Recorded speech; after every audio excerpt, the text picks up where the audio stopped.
పిచ్చి గోవిందమ్మ స్వార్థమన్నది వదిలిపెట్టమ్మా సాటి వారికై ఆలోచించాలమ్మా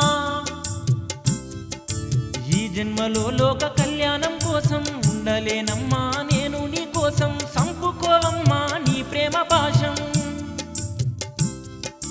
నా చరణ దాసివైనందుకే నీ జన్మ చరితార్థం అయింది నా పేరు ఉన్నంత కాలము నీ పేరు కూడా నిలిచిపోతుంది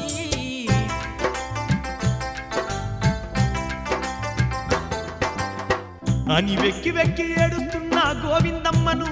ప్రేమతో దగ్గరికి తీసుకొని కారిపోతున్న కన్నీళ్లను తుడిసి వెన్నుదట్టి ధైర్యము చెప్పి ఓదార్చిండు ఆ వీర బ్రహ్మేంద్రుడు.